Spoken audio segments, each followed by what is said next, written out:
नमस्कार, मी ऋतुजा उबाळे. आपण पाहत आहात SK न्यूज. ऐतिहासिक कराड शहराच्या ब्रिटिशांच्या अंमलात 15 सप्टेंबर 1855 रोजी कराड नगरपालिकेची मुहूर्तमेढ रवली गेली. पण जवळपास 20 वर्षांनी नागरिकातून लोकप्रतिनिधी निवडले जाऊ लागले व ते गावाचे कामकाज पाहू लागले. लक्ष्मण महादेव तथा नानासाहेब देशपांडे हे कराड शहराचे पहिले नगराध्यक्ष होते व ते नागरिकांमधून निवडून आले होते. त्यांचा पिंड सामाजिक असल्याने त्यांनी कराड बँक, अर्बन बँक, शिक्षण मंडळ इत्यादी अनेक संस्थांची पायाभरणी केली. मुंबई विधान परिषदेवर पण ते निवडून गेले होते. त्यानंतर कराड शहरावर 1952 ते 1996 अशी सलग 44 वर्ष कराड शहरावर यशवंतराव यांचे अनुयायी PD पाटील यांची सत्ता होती.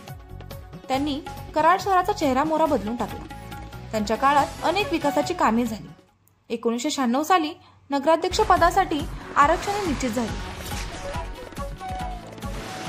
व कराड नगराध्यक्ष पद पहिल्यांदाच सर्वसाधारण महिलेसाठी राखीव झाले व इथूनच पुढे कराड शहराचे राजकारण सरड्यासारखे रंग बदलू लागले. 1952 ते 1996 साली PD पाटील यांच्याकडे सत्ता होती व ते नगराध्यक्षही होते.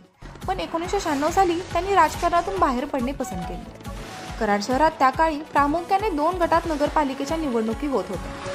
एक PD पाटील गट व दुसरा कराड अर्बन बँकेचे माजी अध्यक्ष व शहरातील एक नामवंत डॉक्टर D.A. सेरम यांचा गट. नगर परिषदेच्या निवडणुका या 2 गटात होत असल्याने गावातही 2 गट पडले होते. एक गट PD पाटील व दुसरा गट डॉक्टर हेरम यांचा. हळूहळू या गटात एकमेकांबद्दल द्वेष व शत्रुत्व वाढत गेले. त्यामुळे काही वेळा मारामाऱ्याही झाल्या आहेत, तर काही प्रमाणात भाऊबंदही होऊ लागली. PD पाटील आमदारही झाले. विधानसभेत त्यांच्या पक्षातील विरोधी असलेले काही विरोधकही विधानसभेच्या निवडणुकीत त्यांना मदत करत असत.